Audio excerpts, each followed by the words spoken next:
Hari Om everyone. I am Digvijanan, this evening's MC. On behalf of Hindu Yuva at NC State, I extend a warm welcome to all of you who are present here. As part of our Speaker on Campus Talk series, today we have Ami Gantra ji to give us an inspiring talk on Hindu epics demystified. So, ladies and gentlemen, let me share the agenda for the evening. We'll have an introduction and welcome address by Dhanus, the Hindu Yuva treasurer. Then Ami Gantra ji will deliver a talk on demystifying Hindu epics. After the talk, we'll have an interactive Q&A session with Ami ji. And after the Q&A session, we'll have a couple of announcements and followed by the vote of thanks. So, without further ado, I request Dhanus to introduce our speaker of the day. Thank you, Digvijay. Good evening, everyone. It is my pleasure to introduce our distinguished speaker today. Ami Gantra ji is an accomplished author, as you all know, and she's a business strategist and a consultant as well. She's an alumni of IIM Ahmedabad. For those who don't know, it's the premier management institute in India, and VJTI Mumbai. And she has over 15 years of experience in business strategy consulting and has worked with many different companies like Infosys, BASF, Bain & Co, etc. And she's worked here in the US and other different countries as well. Apart from her professional achievements, Amiji is also a scholar of Sanskrit and Itihasa, and she's a certified yoga instructor and a practitioner as well. She has authored 2 books, as we all know. First one being Mahabharata Unraveled, which was in 2021, and the Ramayana Unraveled in 2022. And both of which offer a very different perspective and a fresh perspective of the epics in an aim to make them accessible to all audience.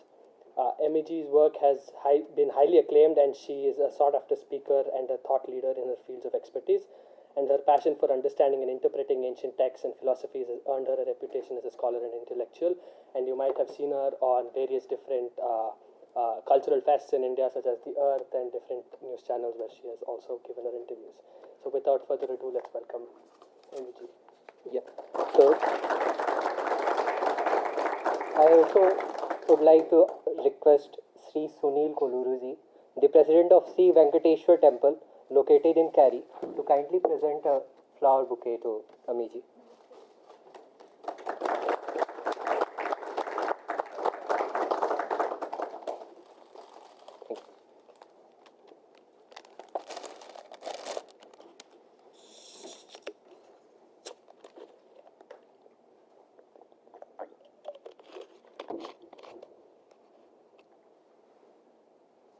Namaste, Jai Shri Ram, Jai Shri Krishna.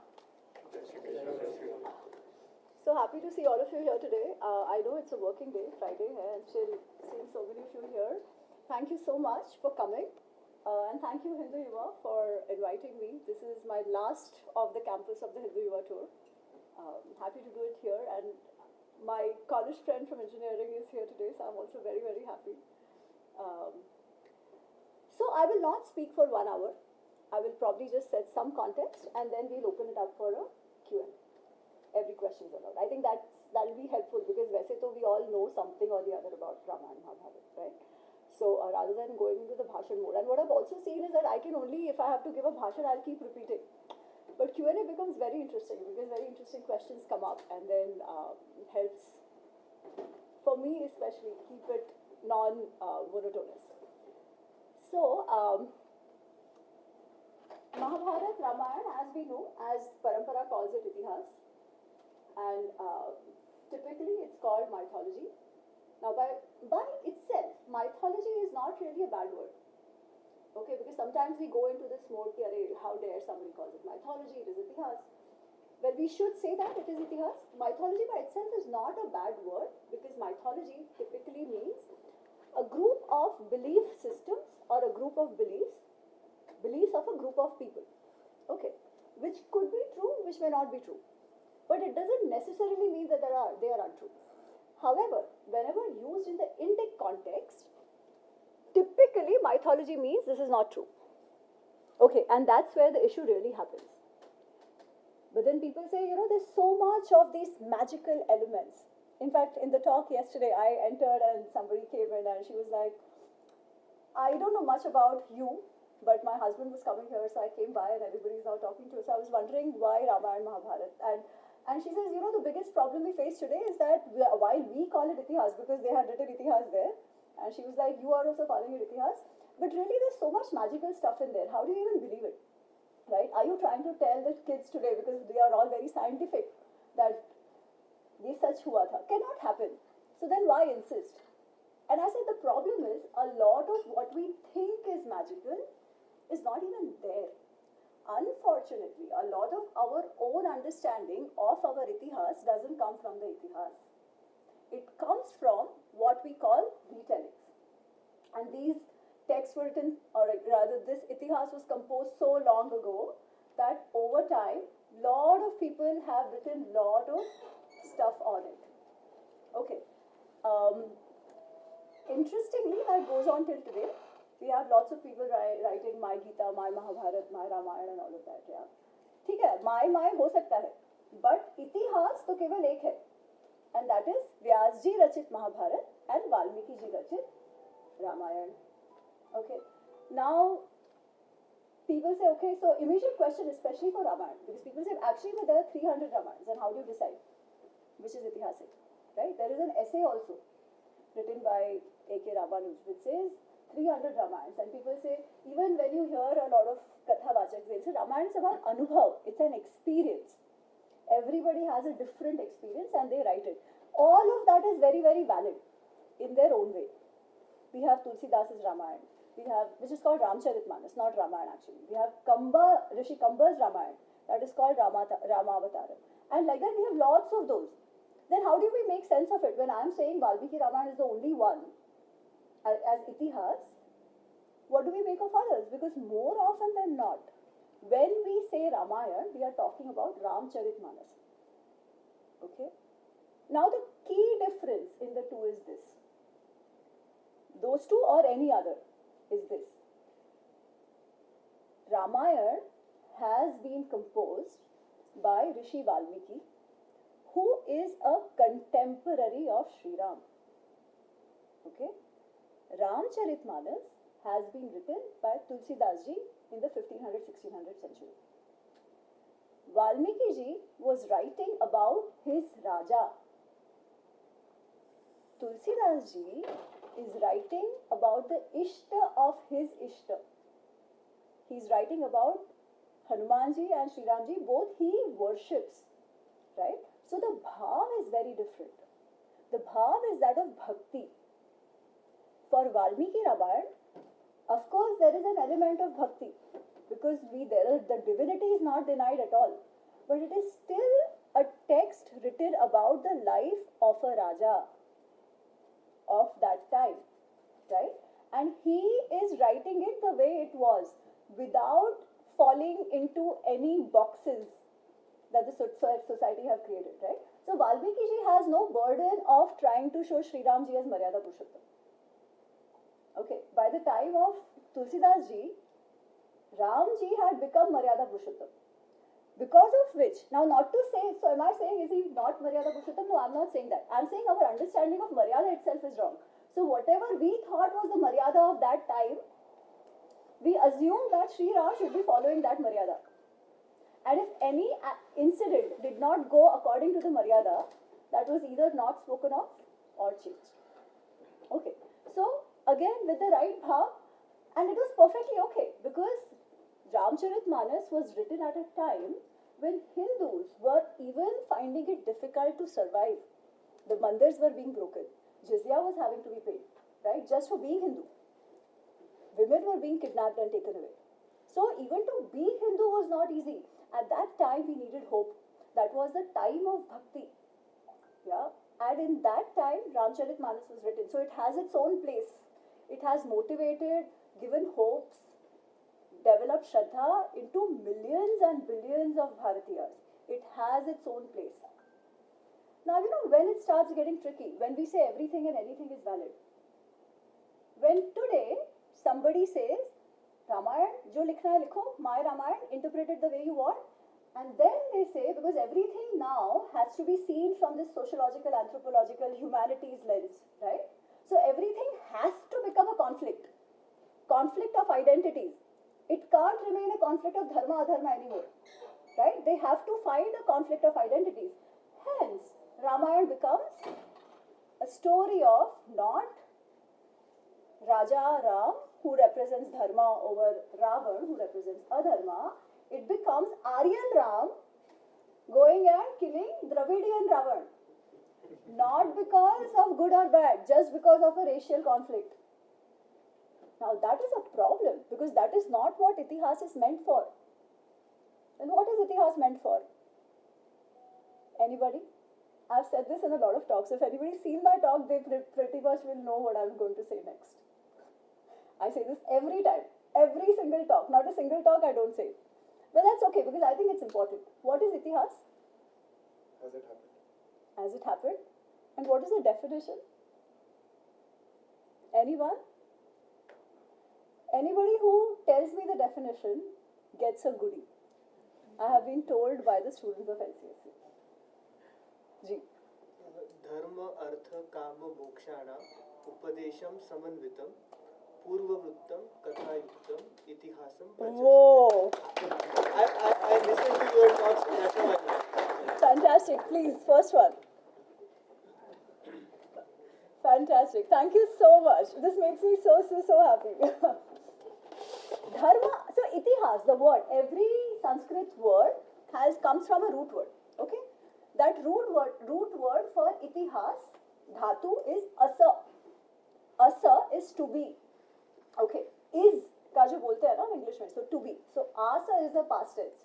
Itiha asa, so it was. And the definition, as he very, very beautifully said, dharma artha kama mokshanam upadesham samanvitam purva vrittam katha yuktam itihasam prachakshate. Purva vrittam. Our rishis were extremely clear.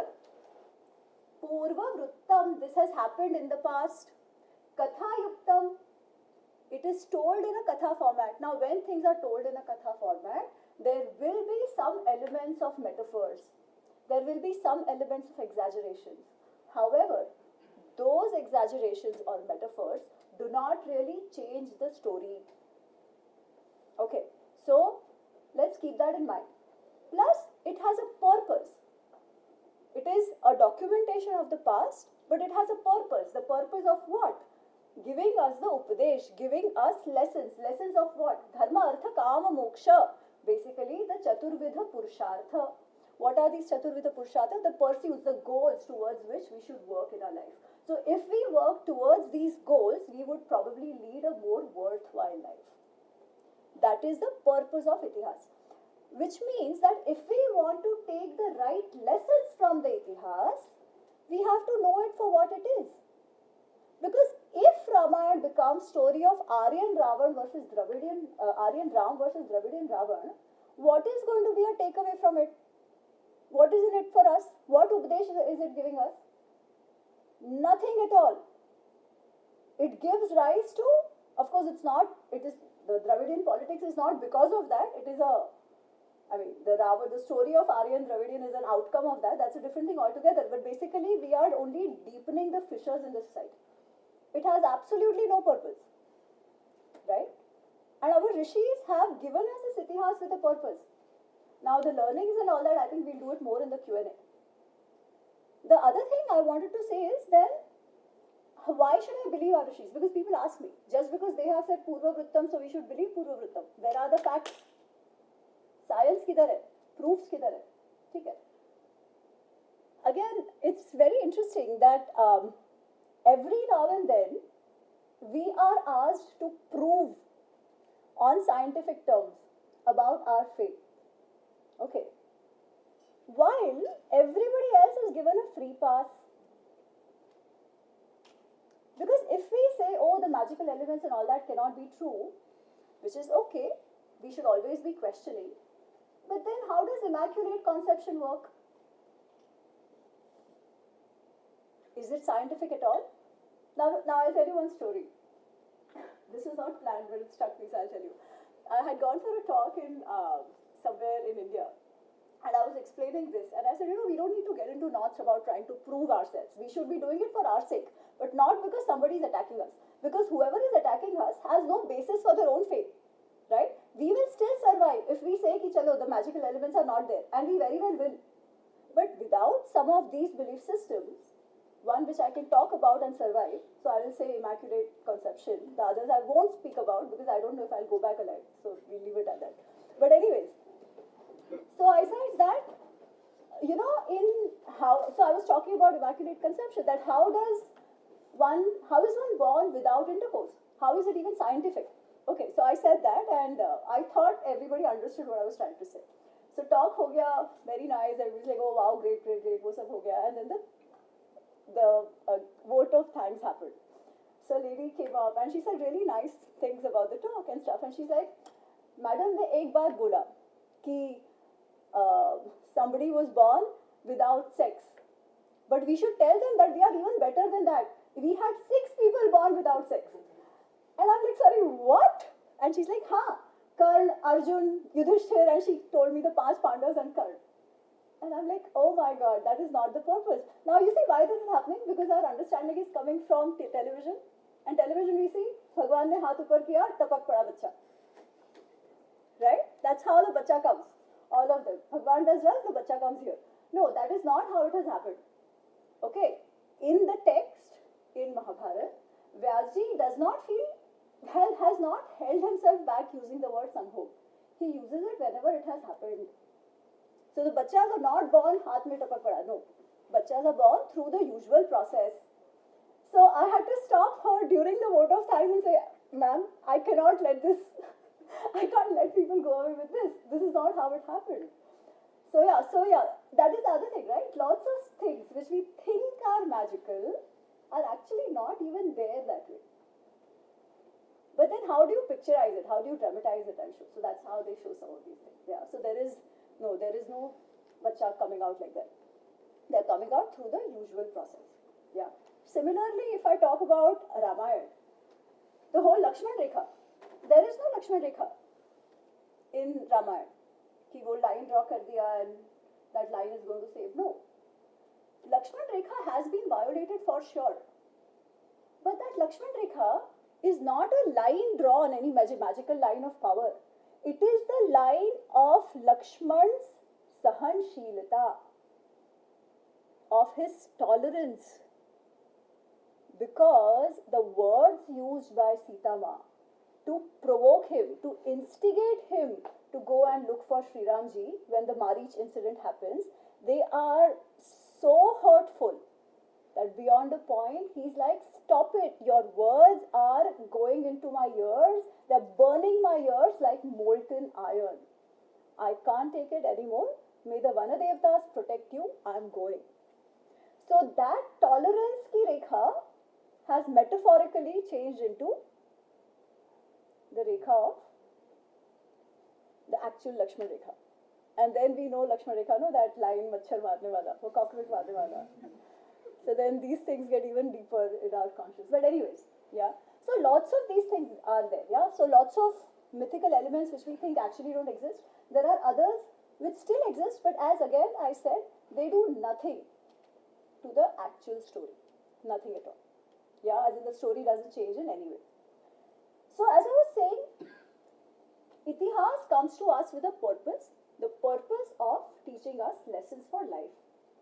But then the lessons of Dharma, Artha, Kama, Moksha are anyways told in Dharma Shastras.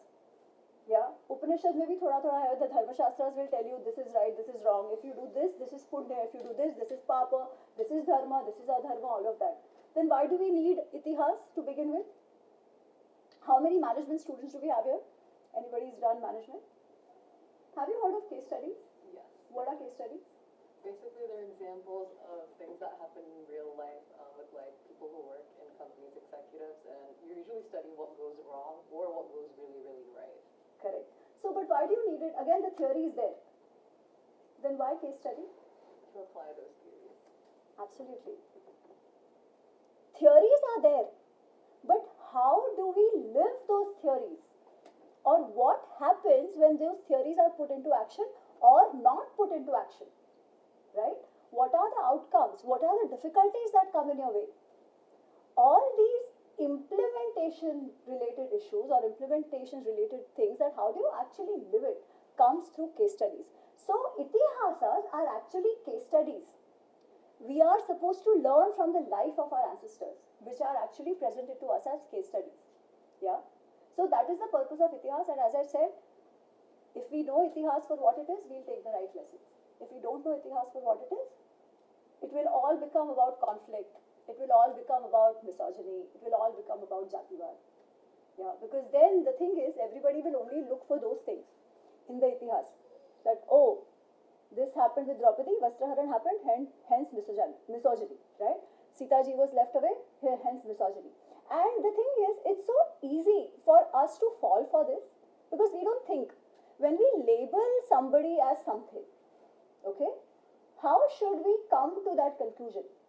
Is one incident enough to arrive at that conclusion? Or would we say, look at his entire life? Or look at, is there a pattern? Okay, is there a pattern? If there is a pattern, clearly you can say this person or this story or whatever, this narrative is misogynist or casteist or whatever, right? But if all the other instances are not saying this, but one incident seems to suggest this, immediately our mind should be saying, Arey, aisa kaisa? Either that incident is something wrong in the way I am reading it, or I'm not understanding why this is being done, right? Let's take the example of misogyny. More often than not, the word misogyny is associated with Ramayana, right? And they'll say, Ram is misogynist because Sita ji ka tyag. And we are made to think that women somehow were very suppressed in those times. But let's take an example. Okay, I'll make a claim here before I start explaining and proving that claim. I'm saying it's actually the other way around. Sri Ram has been played as a football by the women in his life. Think about it. Think about it. His life has been just to cater to the whims of the women till eventually in the end, till he becomes a Raja. Let's begin. Who sent him to Vanvas? Now, Kaikeyi Ma was given a Vardhan, or rather those two boons, by Dashrath, right? Why? Because she saved him in a battlefield. Are we calling a woman who actually goes to the battlefield, gets this Vardhan, compels her husband, who's a Raja, to go against the wishes of the entire kingdom and send away his own son? Are we calling her oppressed? Okay. Kaikeyi Ma ke karan one में गए. Now, if Sita ji hadn't gone with Sri Ram, wouldn't his jungle ka life would have been easier? Right? It was not an America tour कि Europe घूमने गए 10 days. ऐसा तो नहीं था. Right? They were going to be living in a jungle. If a lady was not with them, their worries would have been like half of what it was, not even half, less than that. Because half the time they are protecting Sita Ma, right? Lakshman ji ka kaam is only doing seva all these years, and still, when one time he's not listening, Sita Ma gives him so many galis, right? Anyways, it is Sita ji's call to go to the jungle, and to the extent that when Sri Ram is telling her that array life in jungle is very tough, it's not as if you'll have all these luxuries. There are going to be lots of animals, dangerous animals over there. Yeah, these animals, I mean, you won't know what to eat, you won't know where to sleep. The animals can really harm us. There are lots of Jiva Jantus everywhere. First, she tries to say, no, but I'll come. I will ensure I'll walk ahead of you. I'll not ask for anything. I'll be very happy and all of that. And still, Sri Ram is still trying to convince her to not come. She says, oh, interesting. My father did not know that he has married me to a woman in a roop of a Purusha. Striyam Purusha Vigraham Jamataram. She says, my father didn't know that his Jamai was actually a lady in the form of a Purush. Because if you can take care of everybody, you can't take care of me. You can't protect me, and you're telling me life is going to be very dangerous over there. What are you for? And of course, she starts crying. She doesn't mean it with a wrong bhav. She's saying because she genuinely wants to go. Okay? And you know what Sri Ram says? Sri Ram says, so she's crying after saying this, yeah? So Sri Ram hugs her. And he says, Devi tava bata dukkhena swargam api na abhirochaye. Hey Devi, by causing pain to you, I do not even wish the heavens. You will come with me. Nothing on planet Earth can stop me from taking you with me and protecting you. I'm very capable of that. However, tava sarva abhiprayam avignaya vasam narochaye aranye. However, without knowing your abhipray, without knowing what you want to do, I couldn't have forced a jungle stay on you. Okay. So this man is saying, if you wish to come with me, then I will take you. Nothing will stop me. But that life is tough. I cannot force it upon you. So going to the jungle was her call. Okay. After that, there are one or two instances where she's picked up and taken away, and again Ram and Lakshman are trying to save her. The whole Mruga incident. Now, why does the Mruga incident happen? Again, it happens because of Shurpanakha, right? Shurpanakha comes, she sees Ram Lakshman in the forest. So anyways, the years before that, the 13 years before the Dandakaranya incident, the 12 years that happens, Sri Ram and Sita Ma have a beautiful life together. So many times Sri Ram will say that, oh, this place, living with you in this place, in this beautiful Prakriti, I do not even wish to go back to Ayodhya. So it's a tough life physically, but emotionally their bond is only becoming stronger. Yeah, so it's a beautiful, if you think about romance, those 12 years are genuinely a love story of Sri Ram and Sita Ma.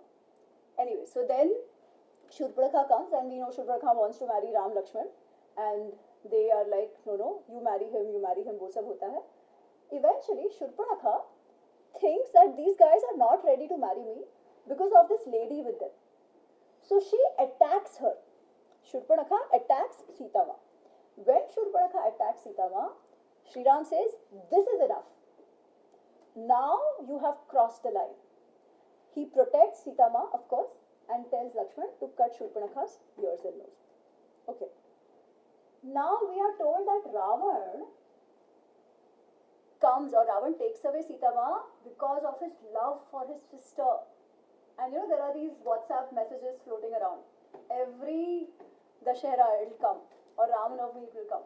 Bhai ho to Ravan jaisa, they'll say. If there's a brother, it should be like Ravan. Because what did Ram do? He to sent away his wife also. And Ravan did not even touch Sita, they'll say. Consent. He waited for consent. He's like the heralder of feminism, right? Waited for consent, such a big thing. Now I'll tell you what happens. So we saw Kaikai, Sita Ma will come again. Shurpanakha, what does she do? She first goes and tells her brothers, Khar and Dushan, that you have to take revenge on these guys. They try, 14,000 Rakshasas are killed by Sri Ram. She goes and complains to Ravan. Now when she's actually not going and complaining to Ravan. You know what she says? She says, first of all, Ravan has no clue what has happened in Janasthan. He is happy in his revelry. Yeah. So first, Shurpanakha rebukes him. And then she says, see what happened to me. So Ravan's like, what happened? Who did this to you? She says, in the jungle, there are two princes. With them, there is a lady who's like a mani amongst women. There is nobody I have seen here who's more beautiful than her. She is so beautiful that anyone whom she hugs, he will feel like he's become God. And then she goes on to describe like every anga of Sita Ma, that how beautiful she is. And then she says, Tavarthe ane tum udyatam. I was trying to get her for you when Lakshman did this to me. Now when Ravan is hearing all this, he is not thinking about Are Meri Behan. He is overcome with lust. Because who is this beautiful woman whose hug is going to be so divine. His anga is desperate for Sita Ma. And that is why he goes, not to take revenge on his sister or anything. He doesn't care. There are enough and more women he has picked up and raped by them. So again, the whole kidnapping of Sita Ma is engineered by a woman. Because she knew that if she says, कि अरे देखो मेरे साथ क्या हो गया, her brother was not going to do anything. It was not for the love of the sister. She knew what will get her brother to stand up and go. So again, buddhi of a stree. Okay. Then we know the Mruga incident. When there's a Mruga, this Vichitra Mruga, Lakshman says there cannot be a Mruga like this. It has to be a Rakshas. Nowhere we've seen a Mruga like this. Sita Ma says, no, I want it. I'll either keep it as a pet, I'll take it back. Kaushalya Ma will like it so much. Okay, and she gives like all she wants to do with him. And then Sri Ram is like, "Arey, look at her face. She wants it so desperately. Her face lights up when she's talking about the deer. I must get it for her." And he tells Lakshman that, and even if it is a Rakshas as you're suggesting, then even then I have to kill it. The Rakshas are causing a lot of trouble, so I anyways have to do it. So I will go because it's going to make her so happy. So at that time also, whose insistence on getting the Mruga? Nobody else, Sita Ma's. Okay. I'm not blaming them. Let's get it right. Yeah? I'm not blaming anybody. I'm saying if this book is about misogyny, then clearly till now, no pattern of misogyny has emerged by any character. If at all, only Ravan's has, who has violated so many women. And how do we see this? Sri Ram is bad, and Ravan, who's actually raped, picked up so many women, is suddenly a man that is heralded by feminists. Just think of it. Not knowing Itihas, or knowing it, or knowing the Itihas as presented by people who either had no knowledge or clearly had an agenda. So if till now there is no misogyny, if Sri Ram, even to take his wife to forest, wants her permission or wants to know if she wants to come or not and doesn't want to impose it on her, every other woman is so empowered that they know how to get their work done. How are these women oppressed? It is not fair for the women, for the girls today to know that the ancestors were oppressed. They were not. They were all empowered women who took their own decisions, who made their own calls, who spoke their mind. Right?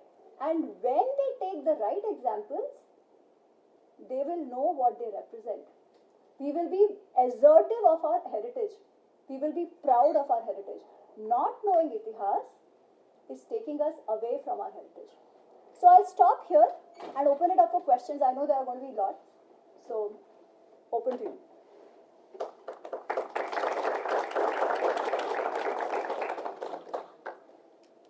So one thing I've heard, and I don't know the veracity of this, the whole Shurpanakha incident was actually a revenge taken by Shurpanakha upon Ravan because Ravan killed YUVA. Yeah, okay. So, the background to this question is this, that Shurpanakha was already married to YUVA. Okay. Ravan was the one who had gotten Shurpanakha married to YUVA, but they had a fight. So the family of YUVA, the tribe of YUVA and Ravan, they had a fight in which YUVA was killed. So Shurpanakha becomes a widow. Okay, this incident comes in Uttarakhand. But did she provoke Ravan out of revenge? We really can't say. Okay, because that is not how it is portrayed. Yes, we can say that there could have been a thought in her mind. But the truth definitely is that Ravan made Shurpanakha Vidva. That is for sure. Was she engineering this? That could be a case, but may not even be a case. We don't know. Okay, but this story of YUVA being killed by Ravan is true. So, yeah. Anything else? Ji. So I had a quick question.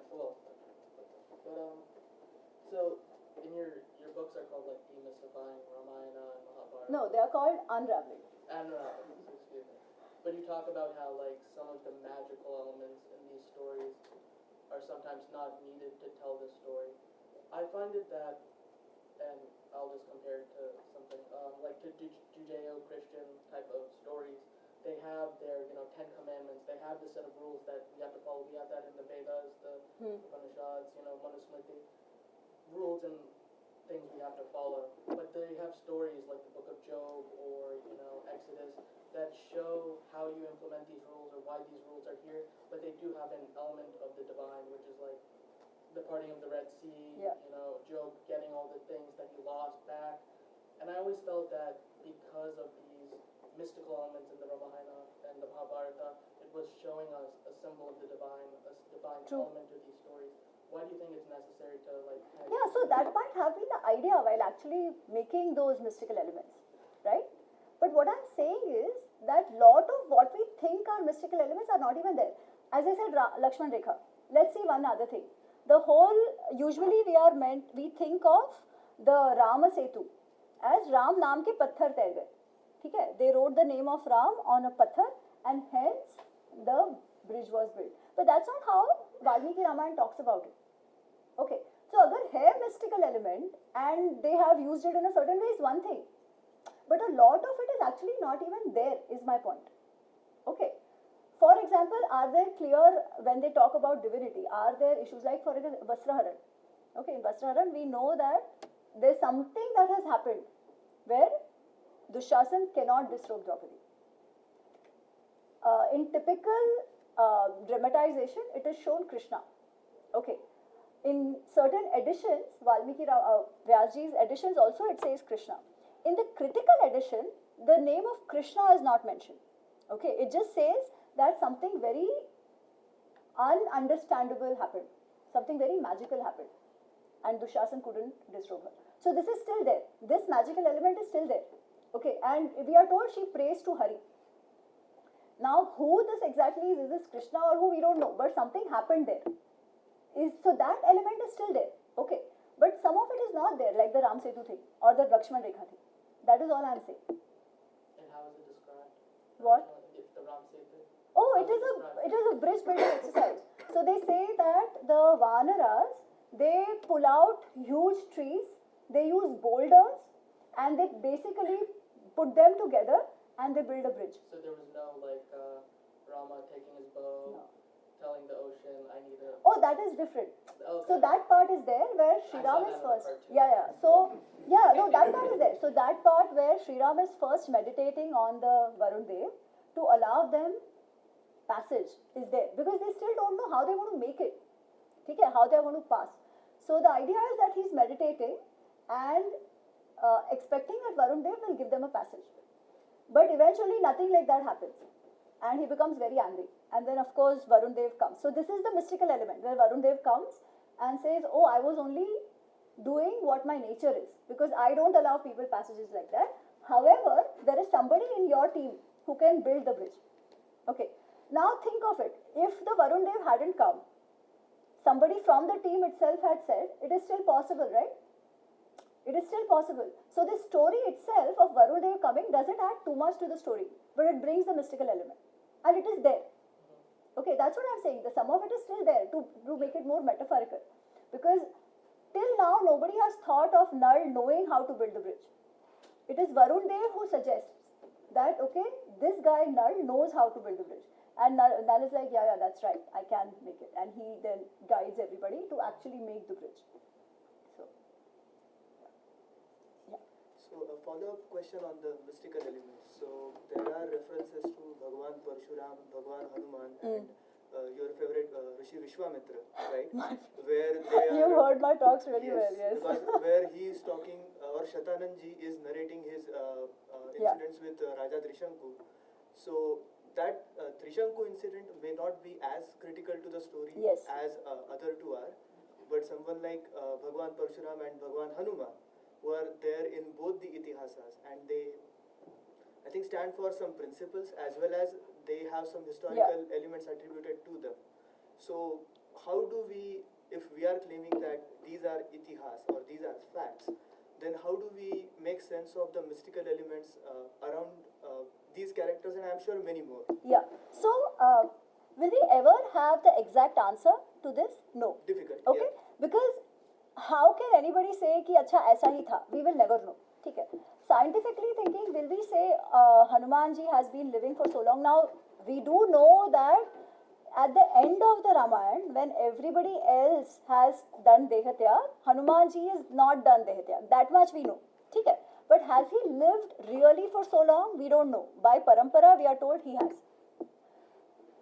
However, if you see, even today, there are santas who genuinely believe they are that, especially in the Radha Sampradaya.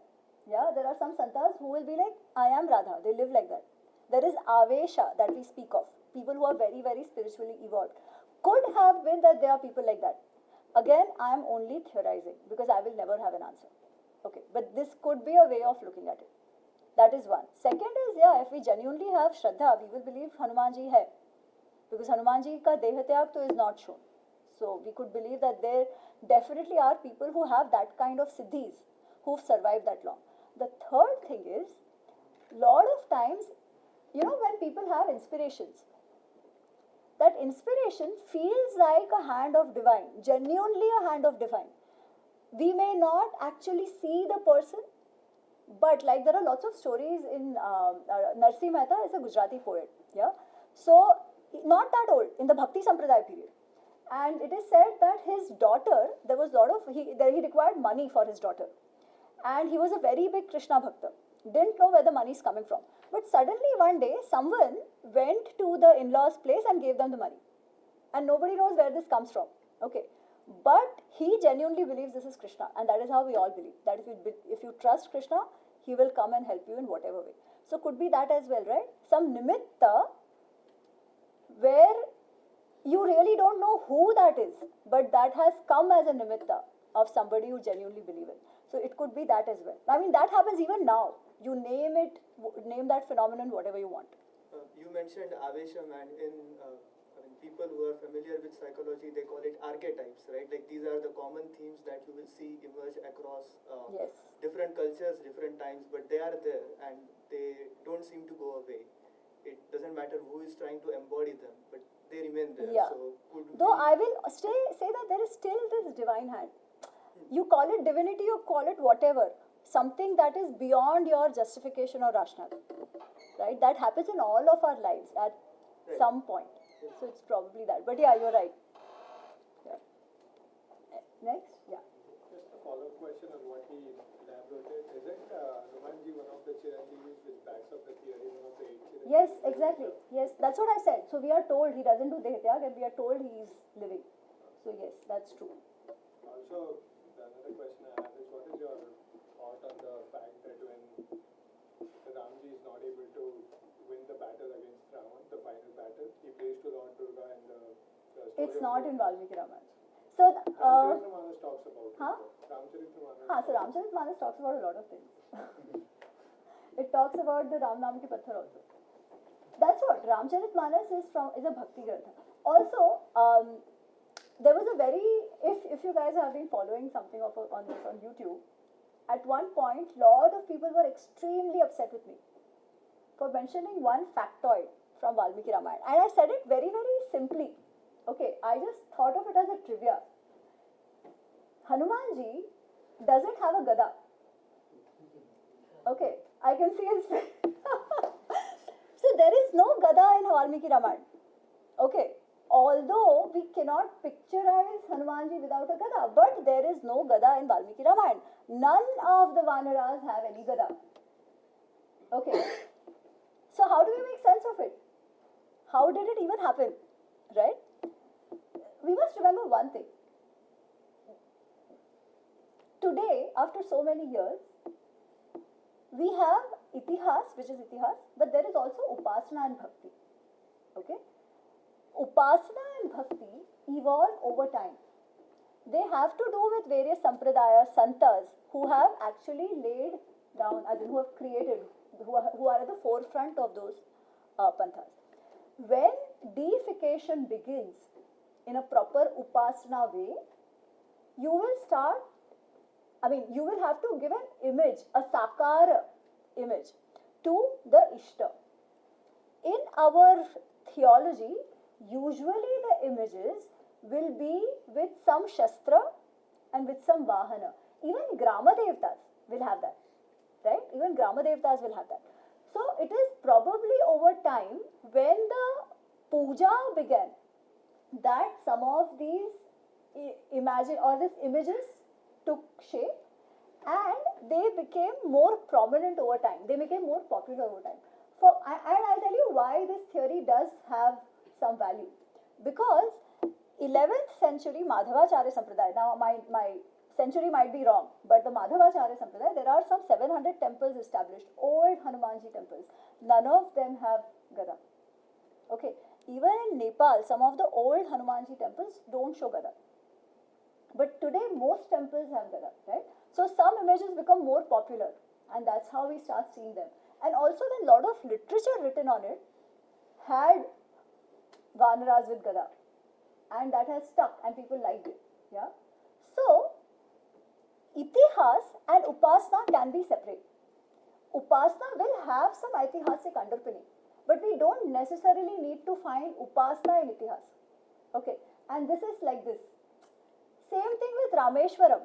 We know the Rameshwaram Shivling, we know the Sthapna is done by Sri Ram. That's what we believe. Does this episode come in Valmiki Ramayana? It doesn't.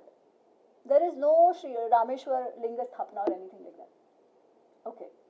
Also, we are told that because Ravan was so learned, after putting him down, Lakshmanji was asked to go and get lessons from Ravan. There is a story like that also. Vaisa bhi kuch nahi hai. He dies immediately.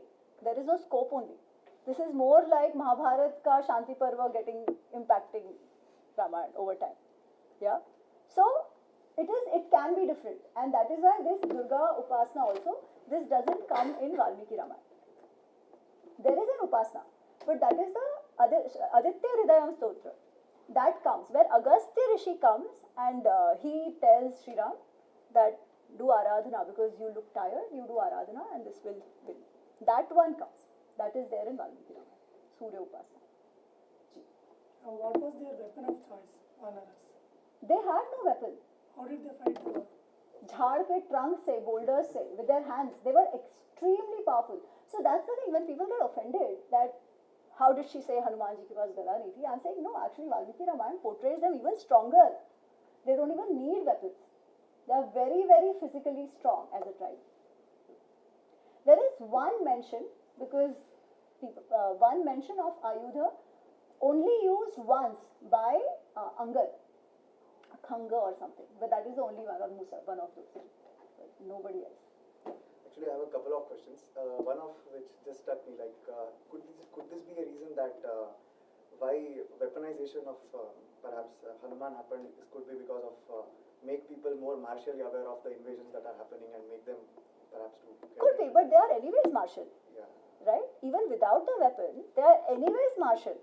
So, could be, but not necessary. Yeah. And then, okay, my questions now.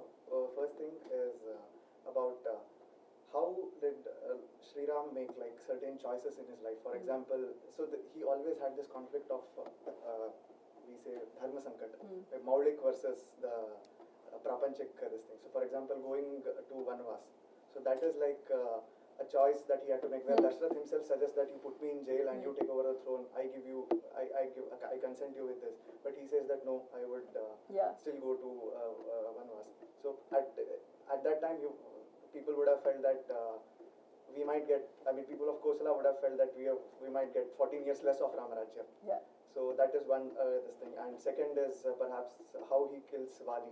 Yeah. That is another thing. So I mean, in current situation, when we go through such Dharma Sankatas, you being a strategist, so how do we kind of learn from it? Thank you so much for this question. Because frankly, this is the purpose of Itihas. Okay?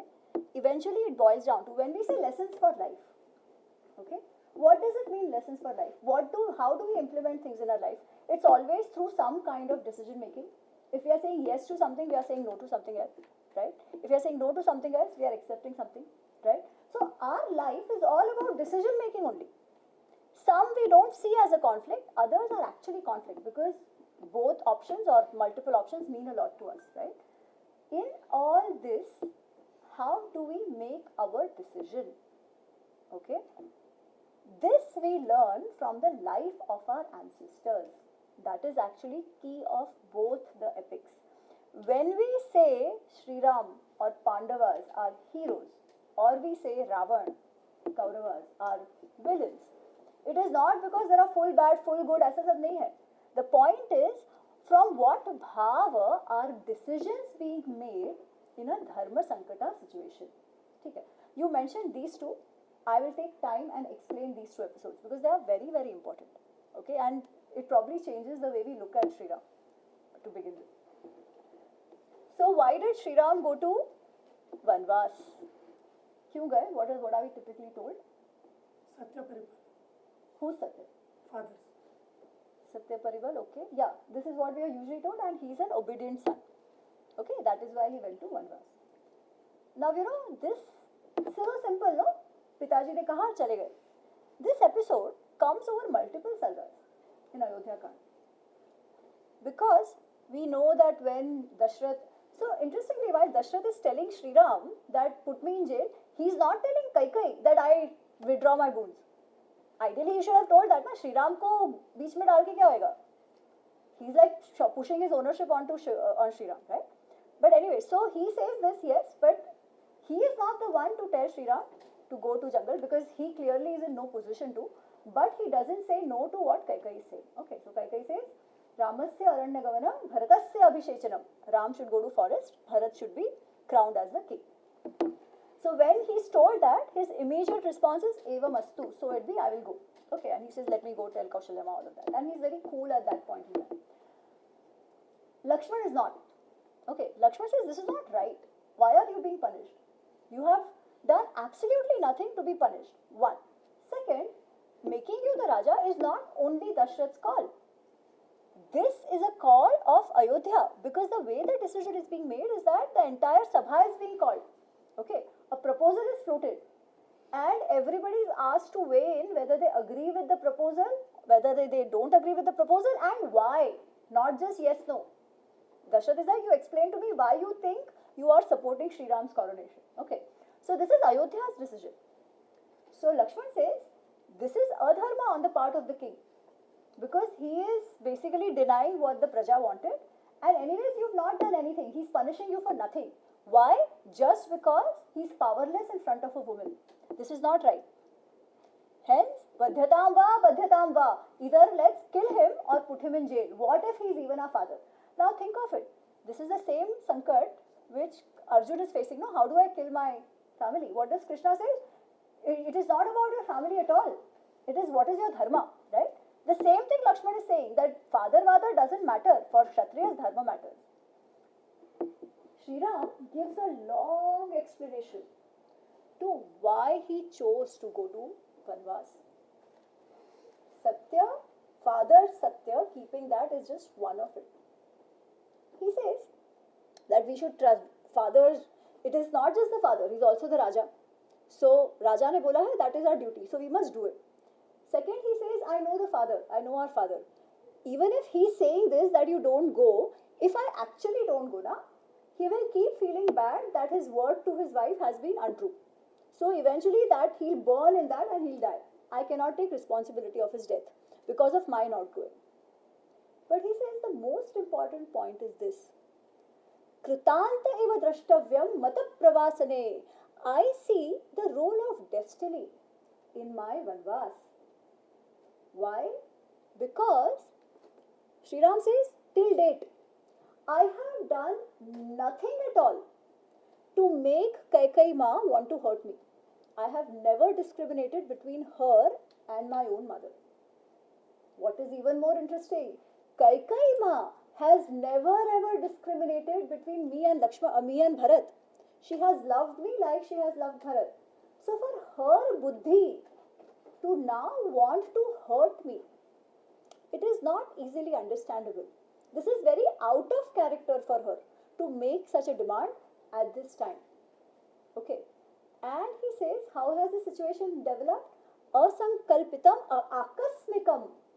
Accidentally, without without having nobody would have thought of a situation like this, and so suddenly वो कहते हैं ना कि मुंह तक निवाला आके छिन गया. He was going to be crowned the Raja in the next couple of hours. All the preparations had been done. When Sumanta comes and tells him that Dashrath is calling you in the morning, he's thinking it is to get some more instructions on the Rajabhishek, because Rajabhishek was just about to happen. At that point, a situation like this has developed. He says, although I don't understand this at this point, it clearly seems an indication that I must accept this situation for now. Because this is not justifiable, this is not understandable, but it will make sense to me what life has in store for me. Well, that will make sense to me only if I accept this situation right now and see where it takes me. If I let destiny unfold. Okay. Now look at the lives of any successful person. This happens so many times. कुछ सोचा होगा, we might have had some uddesha in life. We would have worked completely towards that uddesha. And suddenly something happens when everything goes for a toss. In spite of all our hard work, right? What do? Keep crying? Commit suicide? What do? What have a lot of people done? They said, okay, fine. Of course, it's not easy. It's not so easy to say, okay, fine. But eventually you say, okay, fine, didn't work out. Doesn't matter. Let me see what else life has, right? And they will take up something else. Do it with as much passion and as much effort and be successful. Like, take the life of Steve Jobs, yeah? He is the one who created Apple. He was thrown out of his own company, a company that he created, right? He went out, created Pixar, and was called back, right? But something else also he did. Jack Ma, the Alibaba fame, right? He wanted to do MBA in US. 17 times he was rejected. He didn't sit and cry. He said, okay, fine, not accepting, it doesn't matter. Created Alibaba. Now he comes as a guest lecturer in all the universities that rejected him. This is life, right?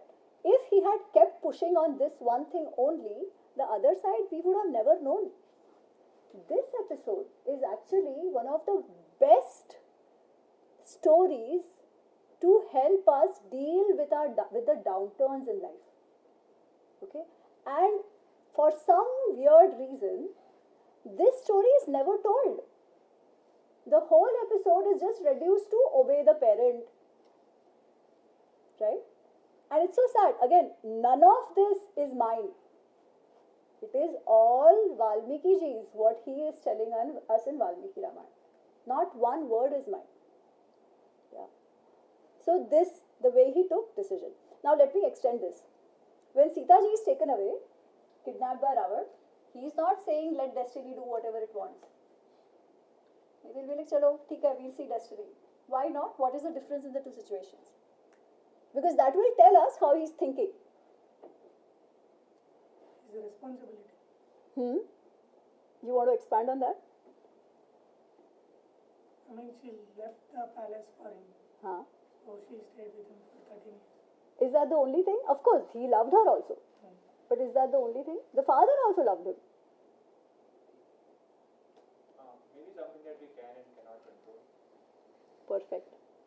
In the first situation, the Purushartha, the effort was done. He couldn't have done anything else. Okay.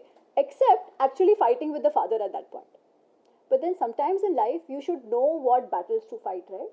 The relationships sometimes are a lot more sanctimonious than actually picking those fights. In the second case, the Purushartha is not yet done. The effort is not yet made. You don't give up without doing the Purushartha. And I like to tie this back to Mahabharata. In Bhagavad Gita, Krishna says, Karmaneva adhikaraste. Karmaneva adhikaraste ma phaleshu kadachana. You have adhikar over your karma, not over your outcome. Okay? He's not saying you don't expect only. No, that's not what he's saying. He's saying you don't have control over your outcome. And why don't you have control over your outcome? again, if you've heard my talks, I say this all the time. Destiny Krudanta. Krutanta. This he explains, this Krishna explains in chapter 18th of Bhagavad Gita. He says, Panchetani Mahabaho Karanani Nibodhame. What? He says there are 5 reasons. Listen to it. I'm telling you there are 5 reasons through which Siddhi, success or failure happens. Okay. Which are these five things? Not reasons, 5 things. Adhishthana tatha karta, karanam, prithak vidha cheshtha. So these 4, and he says panchamiti daivam. Okay. Karta, the doer. Okay, the one who's actually doing the work. If he does not have the samarthya or the right qualification or the capabilities, work will not happen. Failure guaranteed. Right? He might have the samarthya, but the tools he uses are wrong. Karana. The quality is not right. Still, the outcome will suffer. Prithak vidha cheshtha, the process, the actions to be done. In all of your science students, to get to your experiment, to get to the right outcome, you have to follow a certain process. If that process is not followed, again the outcome will not be to what you want. Adhishthanam. Adhishthan is a surrounding condition. You need to ensure you're using the right, as in the lab environment is right. Right? Same thing for anything else that you do. You need to ensure the surrounding conditions are right. That is also in your hands. So if you don't do that, again the outcome will not be as you want. But even after doing all this, there is a chance that outcome will not be what you want. In project management, people use a term. What is that term? And this is a goody question. When we do project management, or whenever, Gap analysis. Gap analysis, yeah, but the gap analysis gives you a gap. Is it extrinsic factors? Yeah, but what is, there's a term, I'm looking for one term which is used. Externality. But how do you measure externality? SWOT. That is a process. Outline. I'm talking about a factor. The act of God. Correct. What do we call it? Risk. Error. Risk. Oh, but you already got a goodie. Risk factor. Whenever in the project management, after all this, they'll have a risk factor. Right? What is this risk factor? Krishna says, Panchamiti Daivam. After doing all this, there is still a chance the outcome might not be to your expectation. However, if you don't do all of that, the outcome will definitely not be to your expectation. Right? So, Daivam can come into play only if the Purushartha is done, if the effort is done the way it should be done, not otherwise. Okay? So, destiny is not a cop-out. Remember that. Destiny is not a cop-out for your failure. Your failure of doing the things in the right way, in the right, with the right process and samarthya and all of that. Yeah? But it is just to help us accept that there can be things after doing everything that is not in your control. At that time, instead of fighting it, accept it. Let life happen. And you'll never know where the life is going to take you. Yeah? So that is how. So how that deep is this actual process, that not process, the story of why he is actually going to Vanvas. Okay. If I take the Vali incident, it will take another time. Kitna time apne paas aur? Like 10 minutes. Okay. People want to know the Vali incident? Yes. Okay. So what happens? We know of Sri Ram as Maryada Purushottam. Correct? So he has to be very right. Right, wrong. In the typical sense that we think about. What happens in the Vali incident is that Vali and Sugriv have a fight. Vali is trying to kill Sugriv. Okay. And Sugriv is running around because he's very scared of his brother. Eventually he meets Sri Ram and Lakshman and they decide that, okay, so Sri Ram promises that he will get justice for Sugriv. And then he tells Sugriv, you go, you challenge Vali. And I will kill him. So then the way it pans out is that first time Sugriv goes, challenges, Sri Ram cannot figure out who is actually Sugriv, who is Vali, because they look very similar. Then again he says, no, this time you go, you wear a mala. Okay, a Gandha Pushpa mala. You wear a mala and you go. So Sugriv goes, fights with Vali at the right time, because now Sri Ram can see the one with the mala is Sugriv and the without the mala is Vali. Hiding behind a tree far away in the forest, Sri Ram kills Vali. Vali has no clue, he's hiding there. Okay, Vali is fighting with Sugriv. And Sri Ram kills Vali from behind, hiding. Now the question is, how can Sri Ram do this? Because we are told Krishna can do anything. He's a chali kapti. Right? Sri Ram cannot. There's always this thing. People say the difference between Ramayana and Mahabharata is ends versus means. Bakwas. There is nothing like this. Okay. But the point here, how is this even fair? Forget Sri Ram. How is this fair in the first place? Okay. So now people were very upset with this incident. Because Sri Ram can't be this, right? We had boxed Sri Ram in the image that we think he is. Maryada Purushottam. So how can he do this? So then there were lots of stories. Anybody's heard of why, one story, very popular story of why this happened? Because Vali has Sugriv's wife. That is the, okay, I'll come to that. But the actual... One interpretation was Bali was an animal and it was kind of done.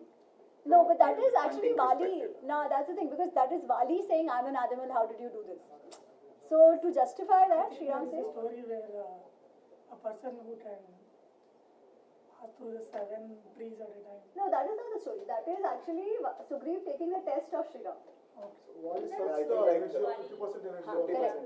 Correct. So the story goes that this was justified, or this is justifiable, because Vali had a vardhan that anybody who fights with him aage se, from front, he will take away half of their strength. Now that way nobody can win against Vali, right? Hence killing him from behind is justified. So hence it's not adharma. Okay. But frankly, we don't need to be defense lawyers of Sri Ram at all. He knows what he's doing. Okay. So what does Valmiki ji tell us? Vali asks Sri Ram the same question. He says, I thought you were dharmi. You were tapasvi, you were dharmi. But you are not that. You are just wearing clothes of a tapasvi.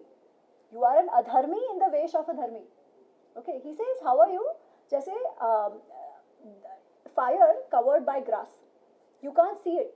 But if you step on it, it will burn you, right? He says, you are like that. You are like fire who's clothed in a tapasvi vesh. Because why else will you kill me? And he gives all these reasons. One of them is, he's like, I'm an animal.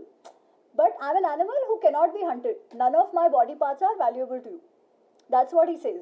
Yeah, this is for him. And that is why Sri Ram says, even agar animal hi tum apne aap ko bol rahe ho, I can hunt you anyway. Then there is no rule. Okay, so this is Vali's argument. Ram is not saying that. Sri Ram is giving a very, very clear argument. He says, what dharma, adharma? Do you understand dharma, adharma? How have you lived your life? You've done kama tantra eva pradhanam. For you, kam tantra is pradhan. You have lived as a raja just using your whims, your lust, your desires. Only that have been important to you. You don't understand dharma, adharma at all. If you understood Raj Dharma, you would have done exactly what I have done, and you will not even argue with me here. He says, let me explain. First of all, Sri Ram says, I am the representative of Bharat, who is the Chakravarti Raja of this place. All of you have accepted his dominance. Okay, I am his representative. As his representative, it is important for me, it is my responsibility to give danda where adharma happens. So if you think I was fighting with you, I was not. I was punishing you, because that is the kartavya of a raja. And why was I punishing you? He says, Raj Dharma and Smriti say this. Orasim bhaginim anujasya dharyam यह च प्रचरेत नरः कामात् दंड तस्यः वधः स्मृतः. A man who violates his own daughter, Orasim, Bhaginim, his own sister, Anujasya Bharya, wife of a younger brother, forcefully, out of lust, against their wishes, for such a person, the danda is only mrityu danda. Sri Ram says a younger brother is like a son. Anujasya bharya, hence a younger brother's wife is like a daughter-in-law, a daughter. What did you do? You forcefully took away Ruma, violated her, while Sugriv was still alive, against Ruma's wishes. Per Raj Dharma, you deserved a Mrityu Danda. Now don't argue about Age Piche Dharma Dharma. Accept it. Because if you accept the punishment, you will be cleansed of your karma. If not, you will anyways die. Mar to tum वैसे भी रहे हो, right? Die peacefully and get cleansed of your karma. This is what Sri Ram is saying. For him, Raj Dharma has been most important whenever there has been a conflict. Come whatever be the situation. There was no confusion in his mind about what action to take at that point in time. Not to say he didn't have emotions. He had lots of them. He felt every emotion more deeply than probably anybody of us. He was expressive of his emotions. He was romantic. He felt pain. He cried. He fainted. He complained. He did all of it. But still, when it came to making a decision, he knew how to control his emotions, not let his emotions overpower his decisions, and do what was meant to be done very, very objectively. That is what Sri Ram did, and that is how who we call the heroes behaved. Versus what did the villains do? All their decisions, or most of their decisions, were overpowered not by what was good, not even for them. Okay, Duryodhan was told that if he gets into this fight, his entire kula will get nashta by every single person, including his father and mother. He didn't care. To the extent, Pandava said, only 5 gaon. You keep Indraprastha also, Baba. If it saves the family, keep Indraprastha. Give me only 5 gaons. He says, Suchya eva. The talk of a suchi worth of land also I will not give you, because I cannot live with you. Doesn't matter if the whole kul becomes nashta. What was that? Intense matsarya, an intense ego. Cannot look beyond it. For that matsarya and ego, he led to the destruction not just of his kula, but loads of the Kshatriya clans on Prithvi. What was with Ravan? Everybody told him that look at the nimittas, look at what Sri Ram has achieved till now. There is no way you will win. Everybody, including his mother, his wife, his Nanaji, his younger brothers, including some of his ministers. Still what he did? No. First of all, extreme lust towards Sita, towards women in general, but especially Sitama, and the intense ego. In spite of warnings after warnings after warnings. So how did they take the decision? Overpowered by Kama, Krodha, Lobha, Moha, Mat, Matsarya. And what happens when they become prime? Again, Krishna always has answers. He says in Bhagavad Gita, chapter 2, there's a shloka. Again, if somebody says the shloka, that person gets a goodie. We have one goodie, no? So this is the one.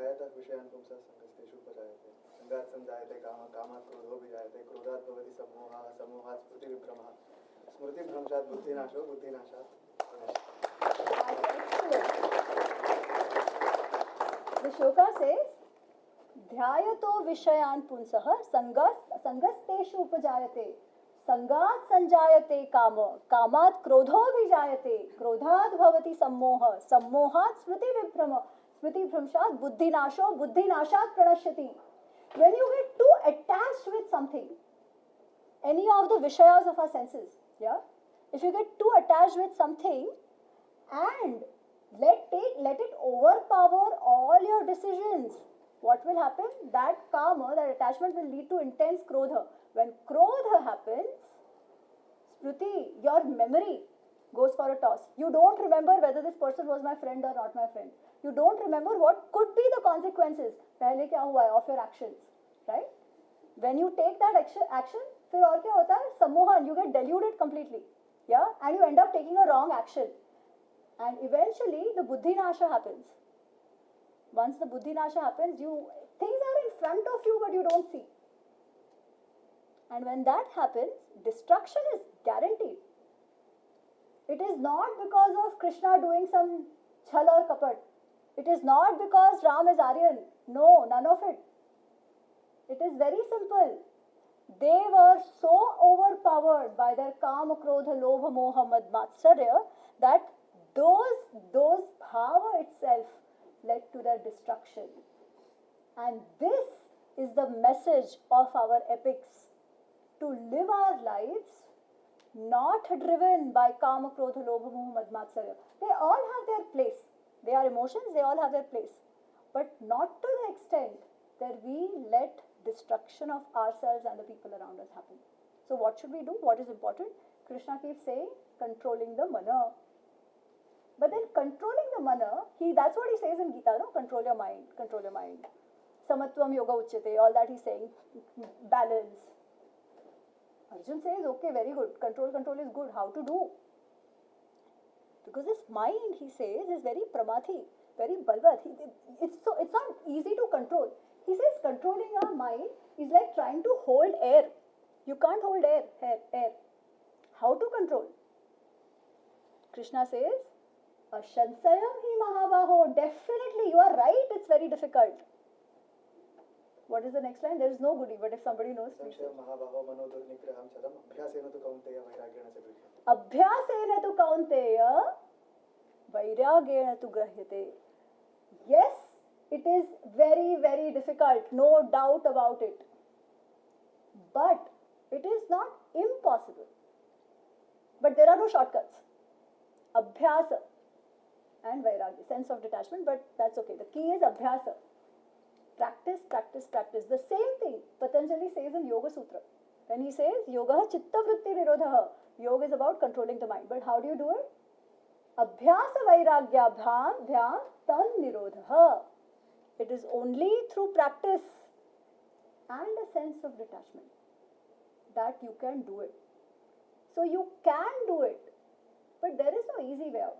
Abhyas to karna hi padega if we want to live our life in a fruitful way, as our rishis want us to.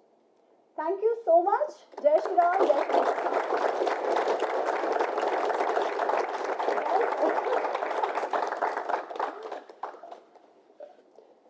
Sorry, just a quick question. Okay. I'll talk about that. So maybe we can have the questions later after. Even I have one follow-up. Then I'm probably signing the books because. So I also want to request Rosikesh to give the vote of thanks for the day. I would like to begin by thanking Amiji for coming to our campus and giving this wonderful talk. I would like to thank the National Hindu Yuva Coordination Team for their logistical help in Amiji's multi-university tour. I'd like to thank all our team members and volunteers of Hindu Yuva. I would also like to thank the NC State Student Center for all their technical support in organizing this event. I would like to thank Kiteshi of 612 Convenience Stores for partially helping us with the snacks. I would also like to thank Sachinji and Manojji for their invaluable help and support in organizing this event. And finally, I would like to thank you all, the audience members, for being such patient listeners and coming for this event. I wish you all an auspicious new solar year, celebrated as Baisakhi and Bihu with many of us. And may Sri Rama bless you and your family with happiness and prosperity in this new year and guide us all on the path of Dharma. Thank you, and Digvijay will close it. Thank you, Rosikesh. Thank you, everyone. A couple of announcements before we disperse. In the lobby outside, we have 2 books authored by Amiji. Ramayana Unraveled and Mahabharata Unraveled. The books are available at a discounted price of $15 each. On the way out, we also have volunteers distributing snacks. So I request you all to collect them, and thank you all for coming here, and you have been a very great audience. Thank you.